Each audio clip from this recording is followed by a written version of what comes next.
Hello, everyone, and welcome to the Addicts Anonymous podcast. I'm your host, Jim R. Today, we're going to be interviewing Cristy T. How are you doing today, Cristy?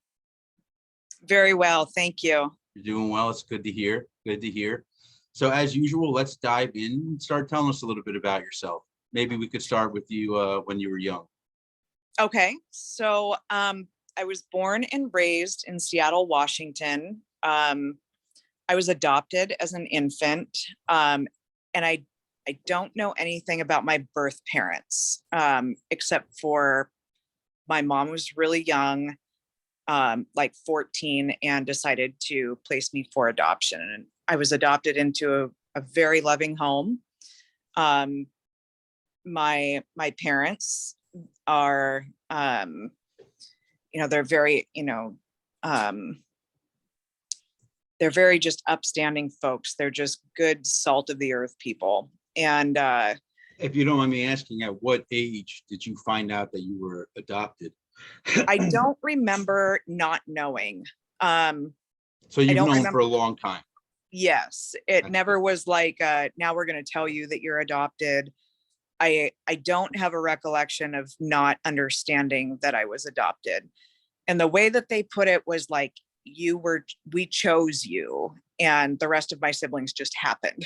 And so I always had a special relationship with my dad and also with my mom, but my dad and I have always been pretty close.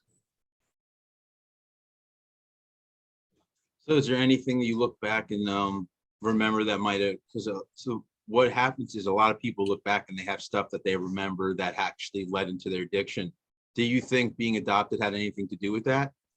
Now being an adult, I'm 40 years old, and looking back, I can see that there was, what therapists would call the abandonment wound. And I can see that may have played a part. And that, genetic predisposition may also have played a part, but not knowing, it's very hard to say. But that's kind of what it looks like. I don't remember feeling separate, but I remember feeling different. Like I was looking in on a different family's life growing up almost. Although it never felt that way, it was never conveyed to me. It was just kind of something that was inside, that I don't do things like these other people do. And I don't, have the drives that my siblings do. I'm the oldest of 4. Gotcha.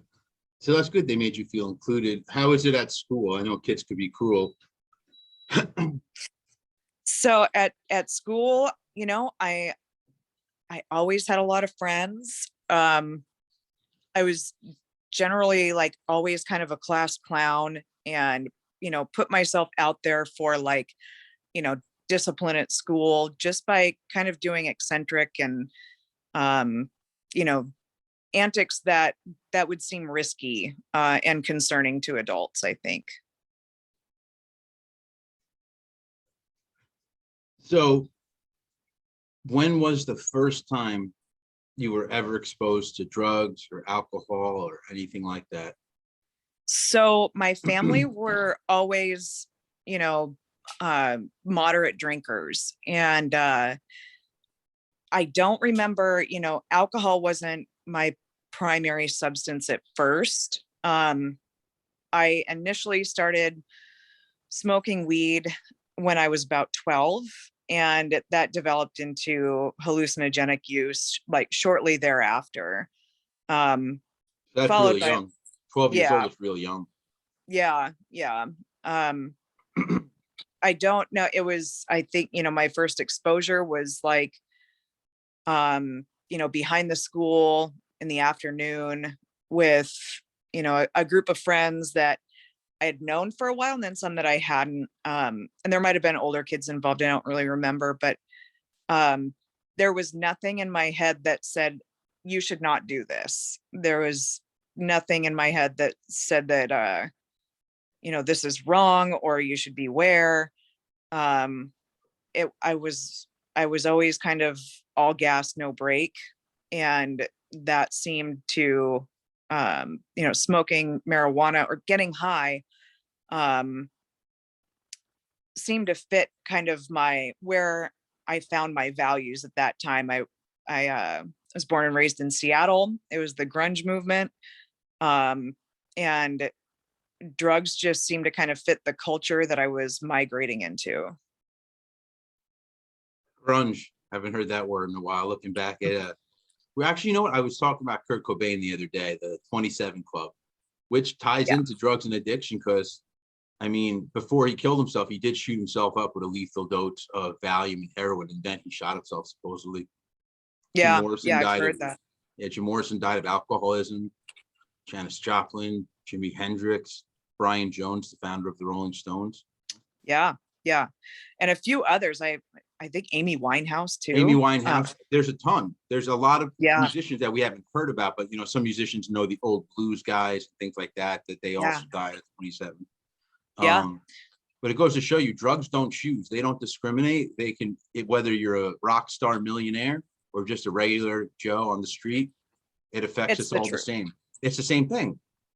We all go Yes. through the same shit. I saw a picture, not to go on about it, of Kurt Cobain, and he just looked like a junkie. This kid was it was a picture of him with a kid that the kid must have taken, and Kurt Cobain had all the red blotches on his face. He just looked like a normal junkie.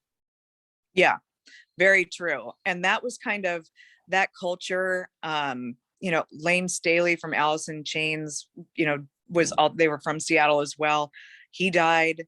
And I think he was 27 as well, but I mean, that culture was appealing to me and a lot of other kids my age. And we just kind of sunk deep into it. My earliest memories were going to, free shows in Seattle, like taking a bus to go see free music shows in the afternoons on Friday nights, and drugs were all a part of that. And there wasn't anything, and I thought that it was kind of a way to express creativity and freedom of speech and kind of get to like a higher perception level. I'd bought into this, this lie basically that by using drugs and alcohol, I could kind of reach a different enlightenment and connection with other people and connection with music. Yeah, no, that's a big thing. A lot of people think that they're using drugs for a good purpose. Yeah. A lot of us, it starts off good, and then a lot of us, it ends extremely bad. And that's the truth. It started off with, a bunch of friends. I wouldn't even say it was social. It was like almost spiritual, the way that, we were young and connecting and, creating like art and all sorts of other things and merging together. Like it definitely seemed like a connection booster. And in the end, it cost me everything. Yeah, I noticed that a lot of people bond over drugs. Like I Yeah. think I'm friends with a lot of people I probably would not have been friends with had I not been on drugs. It's the truth. Yeah, there were certain people who were known to get coke, so I'd hang out with them. Certain people were known to get painkillers, I'd hang out with them. But most of my friendships were based on drugs, one way or another. Yeah, it's definitely the truth. So at what age did you do your first whatever it was? Was it a hit of weed or a drink? What was like the first time ever? That would be like 12 years old. Who were you with? I was with a group of friends, a few people that I had known for a long time, as we all went to elementary and middle school together. And then I was with kind of a mixture of people who were kids at my school who were a little bit older. There was a park right next to our school, and we were staying, I think I told my parents probably that I was, at some after school event, and we went to this park and we all got high. So the first thing you ever did was smoke weed? Yeah. Weed's an interesting thing because everyone says it's a gateway drug, and you often hear a lot of people starting off with it. But I don't think it's a gateway drug. I think it is actually the easiest thing for a kid to get and try first. Because most kids can just go ask an older brother or sister or friend, can you get me some pot? I think if some reason, if say acid was easier to get, acid would be the gateway drug technically, because you'd have more people taking acid to start most likely if it's easier to get and it's cheaper to get. You know, what do I you think certainly, about that? I certainly agree. I, I work in treatment right now, and marijuana, it's been legal in Washington State for a while, and for years now. But there's been kind of a shift between people thinking that this could be a dangerous thing and people accepting it as though it's um you know fine. But I mean, what we do, I mean, there's a withdrawal factor with marijuana, there's a tolerance factor, there's social factors that are connected with marijuana use. I mean, i I tell people all the time that I think that marijuana, it's just another drug. It's What are, if you don't mind me asking, the withdrawal symptoms of marijuana? I've never heard of it having that. So there is, marked increase in like insomnia and not being able to sleep well, Okay. irritability, restlessness, all that stuff, that when you take that substance away, it creates a void where, people use marijuana to quote unquote relax, or, for acute anxiety symptoms. But when you take that away, those symptoms are still there. Yeah. Another thing that's real popular nowadays is CBD. What do you think of that? Because it's supposedly non-psychoactive, so it's not any type of high, but it just relaxes you. CBD is an interesting conversation, and just a whole huge world that, I only know a piece of. I got clean before all of that stuff. And by the time I got clean, I wasn't getting clean off marijuana for sure. But with CBD, there are some that don't have THC in it. There's some tinctures, creams, oils that don't have a content of THC in it. There's some that have a very high content of THC in it. And so I guess it really depends if one would want to look into all of that stuff. For me as a recovering person, all of it I stay away from. It's just not something in my repertoire of behaviors. I know for me that living an abstinence-based way of life is what I do, regardless of, the quantity of THC to CBD or anything like that. It's just not something that I embark into. Gotcha. Understood. So how was life as a kid going into high school and stuff? Well, when I started using hallucinogenics in junior high and other drugs as well, my main core of friends really distanced themselves from me. They were still doing the school thing. I was, skipping school. I was not showing up at home. I was taking off, or, what, I don't even think it was running away. I think it was just, going missing. And I dropped out of school about 30 days into junior high, or in 30 days into high school. So, as an adult, I had only had an 8th grade education. And I didn't really have a high school experience. My parents were really concerned about all this behavior. We started going to a church that somebody had recommended. I met my husband, my ex-husband, at this church, and we got married when I was 16. Wow. Very young. It was very young. So were you still in high school when you got married? By then I had dropped out. Okay. And I had obtained a GED through like a local community college. So what were you doing once you got married? Were you staying home? Were you going to work? So we got pregnant with my first child, who's now 23. And we thought, well, the responsible thing to do would be to get married. I don't think I ever even considered age as a factor because I felt so much more mature in years. But now I realize the consequences that happen, I believe everything has consequences, whether they're good or bad.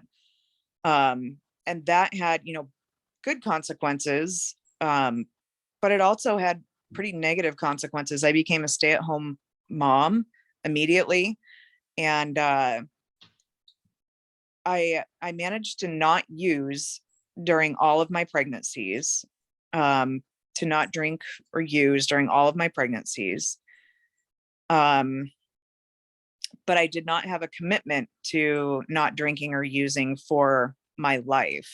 And so shortly after I had each kid, I would go back to, using substances. And the substances, they vacillated between like the wide array of everything that's available. So you were I able tell to people- keep sober while you were pregnant? I did, yeah. And that was mainly for like, the social factors. What do you mean, like the stigma? Yeah, I think that was a big part of it. And also, in early marriages, I think in my experience, my partner became more of like a parent figure, and that was just not really acceptable. What do you mean by it wasn't acceptable? It wouldn't have been acceptable in my home to continue to drink or use while being pregnant. It was just kind of, an expectation that wasn't going to happen. He was not an alcoholic or an addict at all, and had little tolerance for any of those behaviors. Unfortunately, it didn't make a difference, but Probably he didn't even realize how hard it is for us to get sober and stay sober. I believe, yeah, in the end, he did not want to continue committing to somebody who had these issues as a person, and felt like for his safety and the kids' safety, he needed to divorce me. And that's what ultimately happened. So was it that bad when you were drinking or using? What was It your was that bad. primary drug? It was that bad. All right. So at least you admit that. So what was your primary drug of choice when you first started? When I first started using, I didn't really have options, but I know it was definitely marijuana. By the time that I got sober, it didn't really matter to me what the substance was at all. I would use whatever was around, but the final time that I got clean, I had a UA that was positive for, methamphetamine, heroin.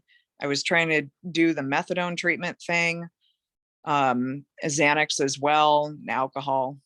So What happens when you take methadone and then use heroin? It is well, it would be like amplifying that effect. okay. But the real boost is mixing methadone with Xanax. And I was never committed to the methadone thing. It was, by that time I was living on the street, and it was a way, I would cheek methadone and then sell it, and sell these cotton swabs that were soaked in the methadone that I had put in my mouth. And I would sell that for other things that I actually wanted to do. So you were homeless. Yes, ultimately that was my path. That must have been scary. It was, for me, using methamphetamine had this effect where I didn't really have that fear. Like, it was just what I did to cope. Even though I knew that there were scary situations going on, it wasn't registering in my brain that I should probably fix this. Where did you sleep? Did you have a tent or something? Or I was homeless in downtown Seattle.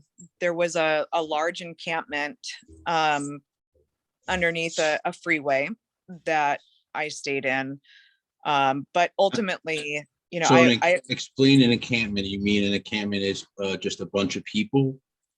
Just a bunch of homeless people. Some of them had tents. Most of the time shelter was made out of tarps and other things. Okay. So it's But rough living. it was pretty rough.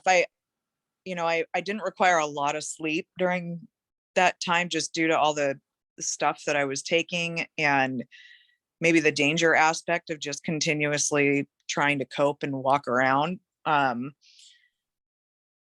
But there ultimately, I didn't have people that I was around. I became very paranoid, and very much had lost my mind, and was definitely delusional, and talking to myself, and was sleeping in doorway frames towards the end. What of different buildings you were able to find? Yeah, yeah. There was always somewhere to hole away, 8 years ago where I was at. How long were you actually homeless for? It varied. The first time was close to a year. The second time was almost close to a year too. So what happened in between the first and second time? You found safe haven with somebody, or? I went to treatment. After my divorce, I was not able to see my kids unless I was a clean and sober person. And I knew that like my time was running out, and that if I kept living the way that I was living, I wouldn't see them and I would probably die. I would have these brief moments of clarity where I was like, I should figure out how to get clean. And during one of those stints, I went to treatment in Florida, for long-term treatment, and that was successful, for a variety of different reasons. And I stayed there for about 6 months. When I came back home, I tried to incorporate recovery principles into my life in my home state, and I wasn't able to. I relapsed about a month later after coming home. Did you attempt to find a sponsor or get more involved? I did. I did. I was trying. It's not that nothing was working. It was that, I was alone and didn't have much support. I was staying in a shelter and trying to incorporate a recovery way of living in my home state was a lot different than having all of the support that I had when I was in Florida. I'd had kind of a long-term boyfriend at that time where, he would go to jail and I would go to treatment, and then we would meet up and try to be clean, but that just never worked. And ultimately that was my focus, was trying to maintain this relationship instead of trying to work a program of recovery. So when I came out of treatment, he came out of jail, and we attempted to go to meetings. We had no accountability, and eventually just relapsed. So second time around with rehab, what was different this time? During that time, I'd gotten kicked out of the shelter, and I was on the street, and honestly, I think I had a brief moment of clarity where I had legal issues that were pending, a multiple DUI offender, and that was my third DUI, and I had to do what's called a deferred prosecution in Washington state, where you're in treatment for 2 years, and are monitored basically for about 2 years. And I had a probation officer that knew that I needed to go to treatment, and I finally went to a state-run facility in Washington state. Getting there was horrendous. It was on the other side of the state, and I think it literally took any sort of mental faculty that I had, possibly could scrounge up during that time, to pawn a guitar from the dope man and get on a bus and go to treatment in Spokane, Washington.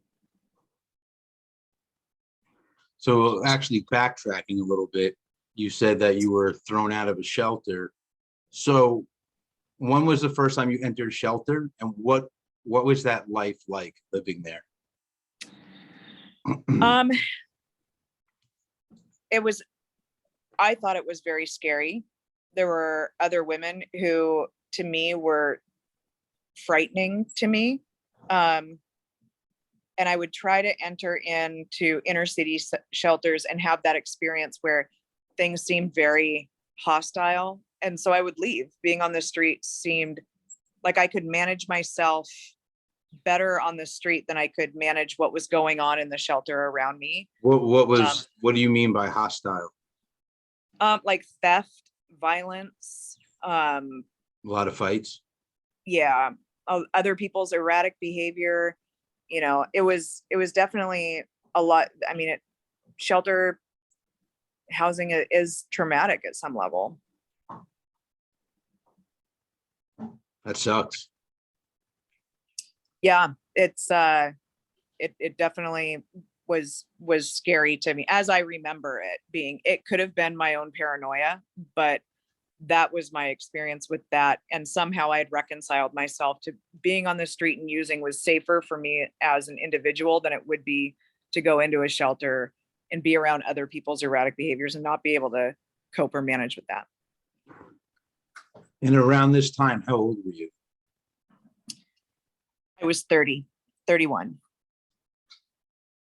All right, so you were a little older when you first entered a shelter. So I was. from the time you were very young up until then, you were consistently using? Yeah, I would say I tried to, as people started to take notice that I might have a problem, I would try to just not use. I thought that was possible. For me, I did not find just saying no or putting things down. I did not find that to be an effective method of abstinence. So, aside from being pregnant, there was always a period of time where my use was continual with different substances along the way. So there'd be a time where alcohol seemed like it would be more socially acceptable because I got, caught up using cocaine, and that wasn't going to jive with the whole like married family thing. But alcohol was acceptable enough, so I'd stay with that. Then, I'd gotten into prescription pill abuse, and that was easy to hide and easy to deal with, I think. So that there was prescription pill abuse. What kind of pills? Let's see. So, I mean, any type of benzodiazepine you could think of.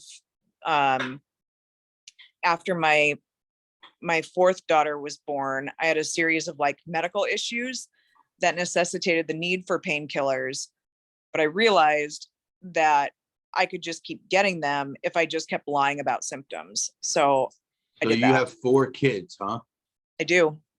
4 children. Yes. Were they with different fathers, if you don't mind me asking that? No, I was married for 13 years from the time I was 15 or 16 until the time I was 30. I was served divorce papers in my first treatment center, and he was done. He really felt like he needed to keep his family and the kids safe. The words methamphetamine and heroin were frightening to him.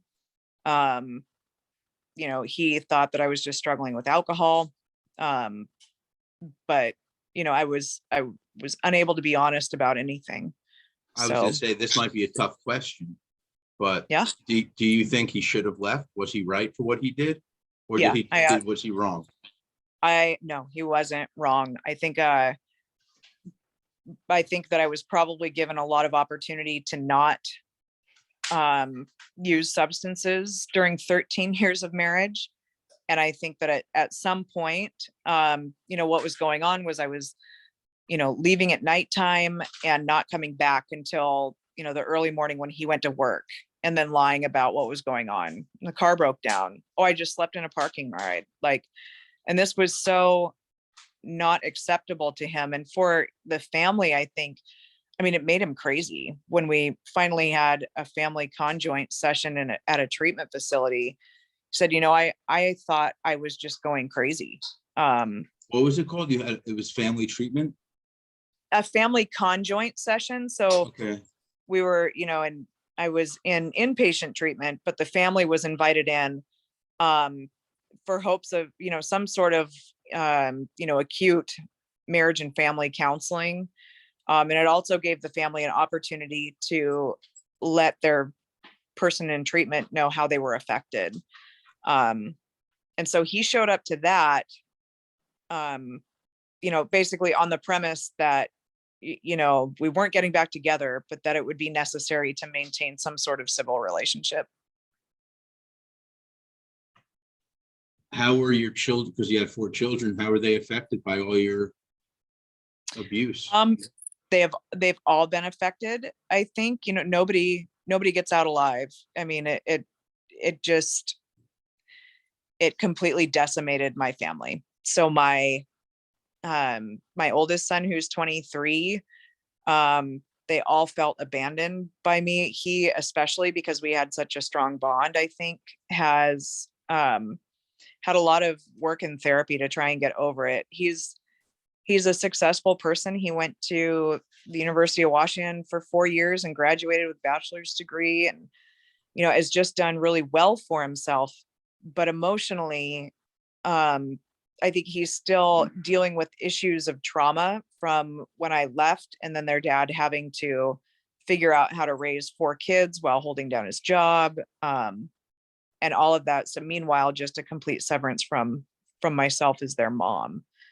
Even though I was using, I was still showing up at an intoxicated capacity, but I was still, doing room parent issue stuff in their classrooms, and being present for, school nights and making sure homework got done. But in the end, I wasn't able to keep up with any of that. And so I do see that. I have a daughter who's 18 now, who was about 7, I think, when I left. She was very much traumatized. She didn't have a woman in the house, and she and I have always had a really special bond. My third child was about 2 or 3. He was, he's still, now he's 13. He displays characteristics of kind of the lost child, where, he's quiet, he's complacent, he'll do what you ask, but you never really know what's going on. So that might just be 13. Okay. It also might be an aspect of kind of residual effects. My youngest daughter was 1 when I left. She's 12 now. And she's had developmental delays ever since birth, and about 2 years old, that we had discovered. We took her to a fetal alcohol syndrome clinic. While I didn't drink during my pregnancies before I knew I was pregnant with her, with no intention of getting pregnant, I had an issue of extreme intoxication where I had overdosed in a hot tub and went to the ICU. And in the ICU, I found out that I was pregnant with her in the very early stages. So we believe that she's alcohol affected. That's what we've been told. And she has developmental delays. Whether they're related to alcohol use or not is questionable. But there are delays that she experiences developmentally there.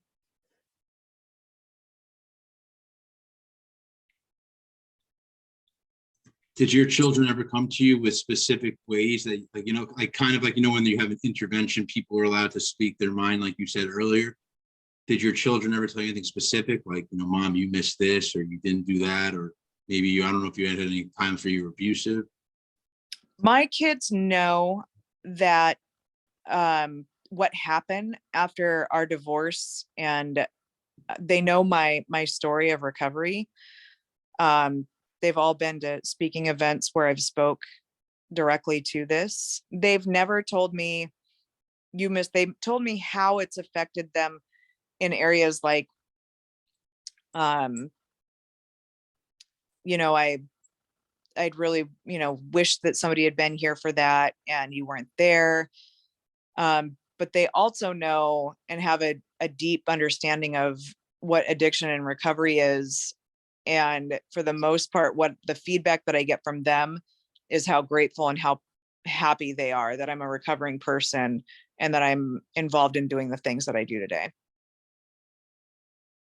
So you got some good positive feedback. Yes, I have really great kids, and that understand the disease and how it affects the family. Do they go to any programs for themselves, like such as Al-Anon? They've been to counseling, and they haven't been to Al-Anon or Alateen. They'd expressed interest. One of them had expressed interest in doing that. But ultimately, no, now she's older and she's starting to embark on her life, and that hasn't really come up yet. Okay. So what is life like nowadays? Well, today, I've been a person in recovery for almost 8 years.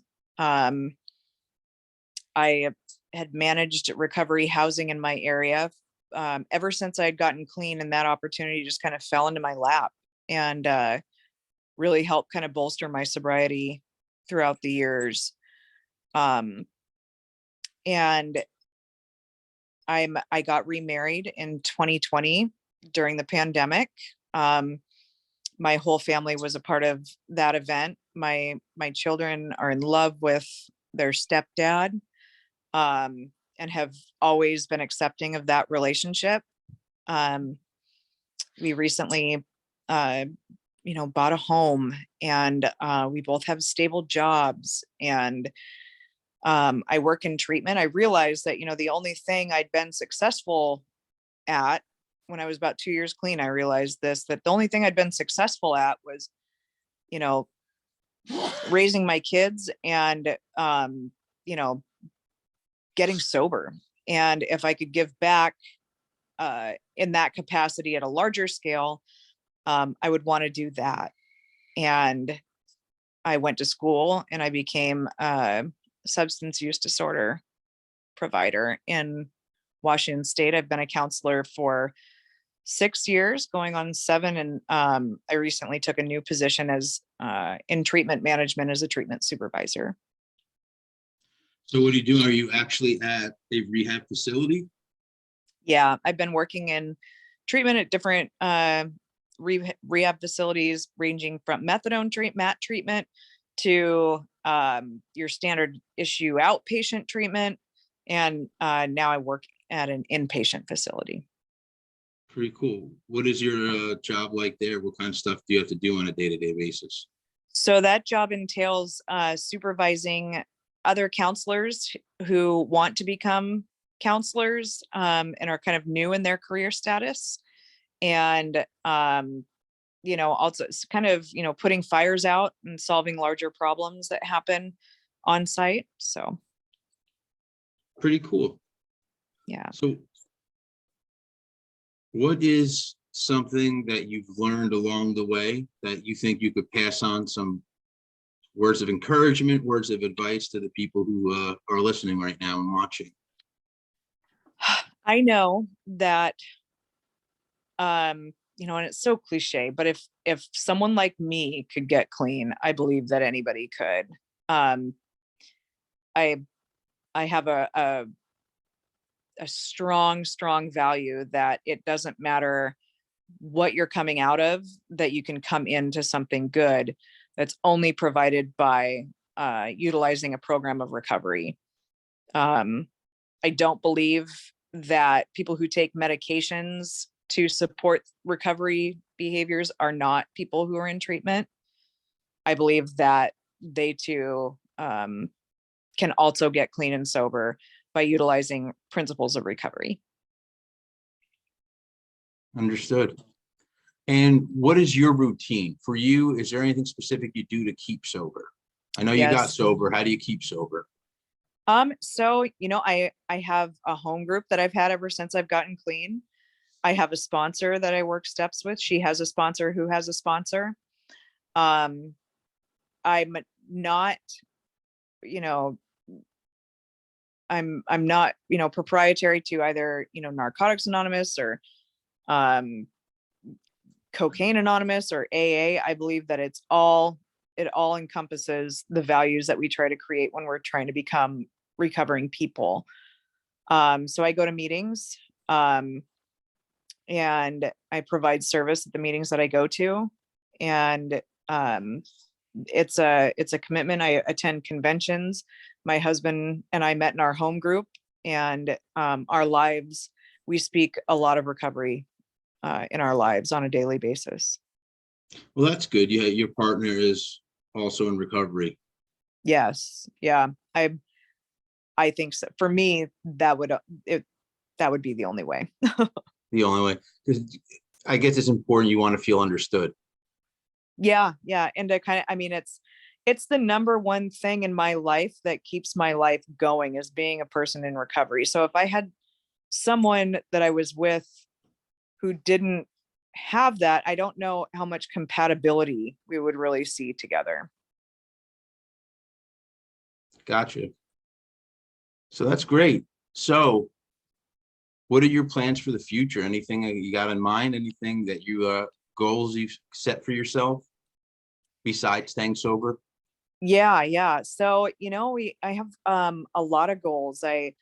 Um in about 5 years, our goal is to kind of move out of Washington state, in more of a metropolitan area, move out to Montana. We spend a lot of time out there, and getting to know the land, and really kind of vibrating with what's going on out there. Um, I do see, continuing to work in treatment, and also, going back to school to attain, higher learning and stuff like that. That's great. It sounds like you're on the right track.